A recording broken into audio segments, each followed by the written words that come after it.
그 비용도 만만치도 않고 치료 기간이 한 2, 3개월 걸린다고 하니까 조금 오랜 기간이라고 생각이 드는데요. 그런 만큼 임플란트의 그 성공률이라고 할까요? 그 수명이라고 할까요? 이런 것이 좀 길었으면 좋겠다는 생각이 드는데 어떻습니까? 예, 이론상으로 치아, 인공치아 수명을 많이 질문을 하십니다. 이론상으로 따지면은 이 첫 해에 한 1mm 정도의 뼈 흡수가 일어난다고 합니다. 이게 뼈가 꽉 박혀 있어야 되는데, 네. 임플란트가 뼛속에 첫 해에 1mm 정도 흡수가 일어나고, 그 다음에부터는 0.2에서 한 2mm 정도, 0.1, 2mm 정도 흡수가 일어난다고 합니다. 이게 만약에 10mm 임플란트라고 가정을 해보면은, 한 20년 후에는 2, 3mm 정도의 흡수가 일어난다고 생각하시면 됩니다. 그런데 만약에 임플란트가 5mm라면, 10mm라면 5mm 정도의 흡수가 일어나면 거의 한 4, 50년 걸리는 거겠죠. 이론상으로는 그렇습니다. 그래서 수명이 아주 영구적이라고 할 수가 있습니다. 네. 그러나 이게 이론상에 이걸 떠나서 요즘은 참 임플란트가 많이 좋아졌습니다. 10년 전에 비해서, 시술할 때와 비해서 임플란트가 모형적으로 디자인도 많이 좋아졌고, 금속도 많이 좋아졌고, 표면 처리도 많이 좋아졌기 때문에 뼈하고 붙는 능력이 탁월하다고 할 수가 있습니다. 그래서 요즘은 수명이 더 길어졌고, 그리고 무엇보다 중요한 거는 환자 관리 능력입니다. 치주음을 발생시키지 않을 정도의 구강 관리 능력이 뛰어난 사람들은 얼마든지 더 오래 쓰실 수가 있고, 그리고 또 임플란트 그 정기 검진을 하다 보면 10년 전에 심은 사람들이 보면 물론 완벽하지는 않습니다. 그 이유가 뭐냐면 하부 구조는 완벽한데 이에 보철물을 올린 부위가 깨지거나 아니면은 금이 가 있거나 착색된 경우가 있는데, 그런 경우는 간단한 방법으로 회복하실 수 있기 때문에 아주 안전하다고 할 수가 있겠습니다. 네. 그 빠진 치아에 이를 해 넣는다는 점에서 브릿지나 임플란트나 다 똑같은 의미라고 생각이 들지만 그 하는 방법에는 차이가 있는 것으로 알고 있는데요. 어떤 차이가 있습니까? 네. 이 브릿지라고 하는 것은 양옆에 이렇게 두 개 치아가 있어야 됩니다. 네. 이게 치아가 한 개 빠진 경우, 두 개 빠진 경우, 세 개 빠진 경우, 이런 경우에 이를 옆에 이 치아를 깎아가지고 다리처럼 그는 방법을 브릿지라고 하게 되는 겁니다. 그러나 만약에 양옆에 치아 중에서 하나가 없다면은 이것은 브릿지가 불가능하겠죠. 걸 수 있는 상태가 없기 때문에. 그러나 임플란트는 치아가 없어도 그 부위에 메쉬물을 심어서 회복하는 시술이기 때문에 충분히 가능하다고 봅니다. 네. 그 시간과 비용이 부담이 되긴 하지만은 그 자연 치아처럼 보이는 임플란트를 원하시는 분들이 많이 계셔서 또 장점이 많다고 얘기하시니까 그 틀니나 아니면은 그 브릿지를 하신 분들이 이건 좋지 않은 것은 아닐까 이렇게 생각하시는 분들도 있는데 어떻습니까? 네. 임플란트가 만능 치료 방법은 아닙니까? 브릿지가 더 유리할 수도 있습니다. 틀니가 더 유리할 수도 있습니다. 뼈가 없는 상태에서는. 그래서 만약에 이런 치아가 오래돼가지고 발치한 지 오래돼서 이렇게 많이 기울어졌다면 공간이 없지 않겠습니까? 이런 경우에는 임플란트가 심을 공간이 없는 겁니다. 그래서 임플란트가 불가능하고, 만약에 양옆의 치아를 신경치료를 했다든지 아니면 치아가 많이 썩어서 회복을 했다든지 했을 경우 크라운을 해줘야 되는 경우에는 당연히 브릿지로 하시는 게 훨씬 경제적인 면이나 시간적인 면, 환자의 고통을 생각하신다면 훨씬 유리할 수도 있겠습니다. 네. 자, 그렇다면은 임플란트는 어느 경우에 필요한가요? 예, 많은 경우에 임플란트가 유리합니다. 임플란트의 장점에서 말씀드렸다시피 보철물의 제작이 불가능한 경우에는 임플란트를 하셔야죠. 그리고 또 일반 브릿지나 틀니를 만들어서 착용하셨을 때 임플란트는 그 자체에 박히는 거지만 잇몸에 접히는 거잖아요. 그러니까 틀니를 끼고 나서 밥을 못 먹고 오히려 식사 때 떼놓고 하시는 분들이 오히려 많습니다. 적응을 못 하시는 거죠. 그리고 심리적으로도 적응을 못하고 발음적으로도 적응을 못하고 틀니가 부피가 굉장히 큽니다. 그래서 이런 경우에는 임플란트를 하는 게 좋으실 것 같습니다. 그리고 물론 경제적으로 부담이 되고 시술하는 시간이 많기는 하지만은 이런 문제를 다 종합적으로 고려하신다면 임플란트가 훨씬 유리하실 것 같습니다. 어린이가 사고로 그 치아를 소실했을 경우에 바로 인공치아를 이식할 수 있나요? 예, 임플란트는 만약에 심어놓으면은 치아의 성장에 영향을 끼칠 수가 있습니다. 뼈의 성장에 영향을 끼칠 수 있는 거죠. 그러니까 성장이 끝났다고 하면 아무런 문제가 되지 않습니다. 네. 남자의 경우는 여자의 경우보다 성장이 한 2살에서 3살 정도 늦게까지 성장이 일어나게 되거든요. 그 반대로 여자들은 한 2, 3년 일찍 성장이 끝나게 되는데 보통 여자들의 경우 16세 이상으로 치료를 미루는 게 좋습니다.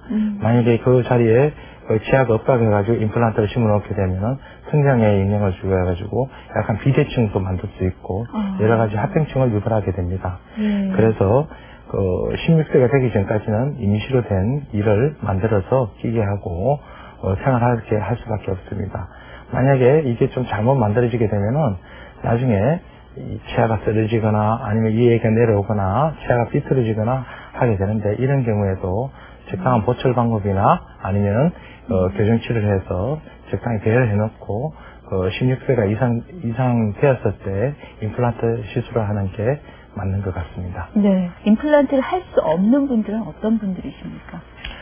예, 임플란트는 말 그대로 아까 처음에 이론에서 말씀드렸다시피 잇몸을 찍고 얘의 구멍을 내서 이런 맥시치를 삽입하는 시술입니다. 그런데 이 삽입하고 나서 이의 잇몸 부위가 낫지 않는다든지 피가 멈추지 않는다든지 치유 능력이 그렇게까지 떨어지신 분은 불가능하게 됩니다. 그래서 이렇게 여기 차트에 보시면은 만성 질환을 가진 환자들이 의외로 많습니다.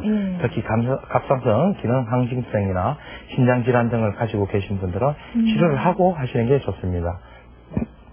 그리고 소실되지 않는 당뇨 환자들도 좀 곤란하겠고요. 암 치료를 위한 항암요법 및 방사선 요법을 받고 있는 환자가 또 있는데 제가 임상에서 경험한 결과 자기가 암이 걸린지도 모르고 그렇게 시술한 경우도 몇 경우가 있습니다. 특별히 문제된 경우는 없습니다만은 이런 치료를 다 받고 나서 몸이 안정화된 상태에서 받으시는 게 좋겠습니다. 그리고 턱뼈가 너무 많이 흡수돼가지고 임플란트를 심을 수 있는 뼈 양과 질이, 골질이 안 좋은 경우에는 불가능하겠고 여성 중에서는 골다공증이 심한 경우에는 또 혹시 임신 중인 태아에 영향을 끼칠 수 있는 경우는 그 기간을 피해서 하시는 게 좋습니다. 그리고 환자 스스로 구강위생을 유지할 수 없는 장애를 가진 경우에도 이것을 해결해야만이 심어놓고 관리가 못하면은 다시 치주염에 걸려서 빠질 수가 있기 때문에 해결하고 치료하시는 게 좋을 것 같습니다. 네. 흡연자의 경우에 그 치료에 어떤 영향을 미치는지요? 임플란트에서 제일 해로운 것이 흡연입니다. 흡연을 하면은 말초혈관에 일산화탄소 농도를 증가시켜가지고 이 임플란트가 뼈하고 완전히 붙어줘야 되는데 이것을 붙는 유착 능력을 떨어뜨리게 됩니다. 급격하게 떨어뜨리게 됩니다. 그래서 담배를 끊으시는 게 좋으시지만은 만약에 못 끊더라도 최소한 줄이시고 최소한 2주 정도는 금연하시는 게 임플란트 시술 성공률을 위해서는 좋다고 생각됩니다. 네. 치아가 소실되었는데도 그 병원에 가는 것이 두려워서 그대로 방치하시는 경우가 있는 것 같습니다. 그럴 경우에 치아에 어떤 문제가 있는 것은 아닌지 궁금하거든요. 만약에 치아가 빠졌는데 그대로 방치를 하신다면은 치아가 이렇게 빈 공간이 생기게 되지 않습니까? 치아는 부딪힐 때까지 움직이게 됩니다. 그래서 계속 쓰러지게 되는 거죠. 이렇게 쓰러지게 되고 위에 있는 치아나 아니 밑에 있는 치아는 닿을 때까지 거상을 하게 됩니다. 그런 물에 인해 가지고 만약에 이런 치아가 이렇게 직각으로 쓰실 때는 우리가 힘을 이렇게 많이 받을 수 있는데 만약에 쓰러진 상태에서는 조그만 힘을 받아도 치료골이 파괴되고 잇몸이 염증을 만들면서 치아가 흔들리게 되는 거죠. 이렇게 된 상태에서는 나중에 부출하기도 굉장히 곤란합니다. 그럴 경우에는 임플란트 심을 수 있는 그 임플란트를 하더라도 원래 자기가 가지고 있던 치아를 회복하기 힘들고 대합체는 치아의 그 상황을 또 그대로 재현하기도 힘들기 때문에 다시 교정 치료를 한다든지 아니면 보철 치료를 해서 원래대로 만들어 놓고 치료를 해야 되기 때문에 비용도 많이 들어가게 되고 또 시간상으로도 많이 소요가 되기 때문에 아주 불리하다고 할 수 있습니다.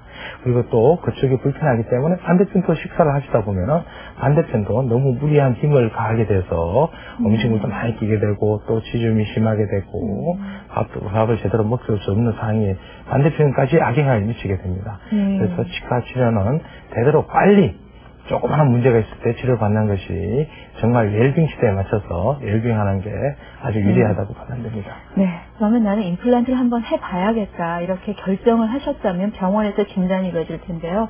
병원에서 진단은 어떻게 이루어집니까?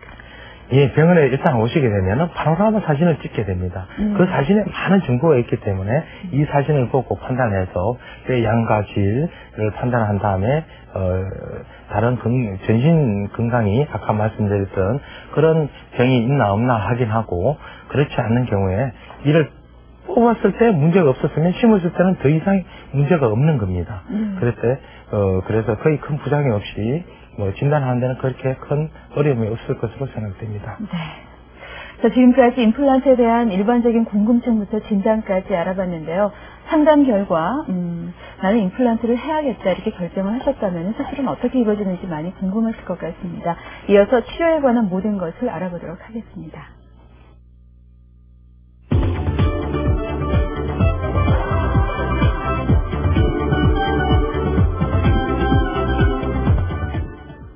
자, 이번에는 임플란트 시술에 관한 궁금증을 풀어보도록 하겠습니다. 실제로 시술은 어떻게 이루어지고 성과는 어떤지 그리고 주의해야 할 사항은 어떤 것이 있는지 알아보도록 하겠습니다. 역시 치과의사 손혜수 원장님과 함께하겠습니다. 보통 그 임플란트 하면은 빠진 치아를 심는 것으로 다 알고 계시는데요. 풍치가 심하신 분들도 임플란트를 원하시는 분들이 계시잖아요. 이럴 때 치료는 어떻게 합니까? 예, 풍치라고 하면은 치아 조직에 이런 이가 있을 때 치아 주위 조직에 생긴 염증을 이야기하게 됩니다. 네. 염증이 생겼으면은 이런 간단한 염증, 심하지 않는 염증 같은 경우에는 스케일링이나 아니면 간단한 치주 소파수를 이용해 하셔가지고 치료가 충분히 가능합니다. 그리고 어느 중증 정도의 치주염 같은 경우에도 잇몸 수술을 한다든지 하셔서 충분히 자기 치아를 살릴 수가 있습니다. 풍치가 걸렸다고 해가지고 다 치아를 뽑는 것은 아닙니다. 만약에 심한 풍치를 그대로 방치하신다면 이 자체는 문제가 됩니다. 아무리 잇몸 치료를 잘한다 그래도 예후가 불량하고 계속 재발을 하기 때문에 만약에 가능성이 없다고 판단되면은 빨리 뽑고 임플란트나 다른 보철물을 하시는 것이 유리합니다. 만약에 그대로 계속 방치를 하게 되면은 뼈가 계속 녹게 됩니다. 그리고 그쪽으로 밥도 못 먹게 되고 그리고 또 그쪽으로 밥을 못 먹게 되니까 반대편으로 씻게 되고 반대편도 너무 무리해서 사용하다 보니까 반대편도 나빠지게 됩니다. 그래서 의사와 잘 상의하셔가지고 심한 풍치를 앓고 있다면 당연히 발치를 하시고 그때 바로 임플란트 시술을 하시는 게 좋지. 만약에 나중에 와서 뼈가 많이 부서진 상태에서는 원래와 비슷한 자연치와 비슷한 치아를 임플란트를 해넣기가 좀 어려운 경우가 많습니다. 그러면은 옆에 치아는 개수도 많아지게 되고 부위도 커지기 때문에 경제적 시간적 손실이 굉장히 커질 것으로 예상이 됩니다. 그래서 미리 만약에 불가능하다고 판단되면 빨리 치료를 받으시는 게 오히려 큰 치료의 필요성을 줄이는 결과가 있을 것으로 생각됩니다. 그 풍치가 있으신 분들은 반드시 잇몸 치료를 받아야 되는데요. 그 잇몸 치료할 때 그 치아를 뺄 수도 있잖아요. 네네. 그런데 이제 되도록이 본인의 치아를 가지고 치료하는 것이 더 좋지 않을까요? 물론 자기 치아를 그대로 살려서 쓸 수 있는 것만큼 이상적인 건 없습니다. 아무리 임플란트가 좋다고 해도 자기 치아를 대체할 수는 없습니다. 그렇지만 자기 치아를 살릴 수가 없고 계속 악영향을 미친다고 생각하면은 뽑고 임플란트를 하시는 게 유리하시죠. 아니면 다른 보철물을 빨리 하시는 게 유리하십니다. 네. 그렇다면 구체적으로 어떤 경우에 이를 빼야 하는지, 반드시 빼야 하는지도 궁금하고요. 참 대답하기 어려운 질문 같은데요. 치과에서 항상 이거 뽑아야겠습니다 하면은 뽑지 말고 살려주세요 하시는데 결론적으로 가능성이 없는 치아는 발치를 하시는 게 좋습니다. 의사와 상의하셔가지고 더 이상 기능을 못할 것 같고 재발이 더 심해질 것 같고 다른 치아에 악영향을 미치고 아니면 제작이 불가능한 경우에는 치아를 발치하시고 임플란트나 다른 보철물을 하시는 게 유리한데 치아를 뽑는 경우에 대부분이 우리가 알고 있다시피 90% 이상이 풍치입니다. 충치가 아니에요. 잇몸이 나빠서 뽑게 되는 겁니다. 그리고 나머지 한 10%가 충치나 이런 치아에 금이 갔다든지 치아에 파괴가 많다든지 해서 보철물을 제작해서라도 이게 수복이 불가능한 경우에는 꼭 임플란트를 하시는 게 좋습니다. 예.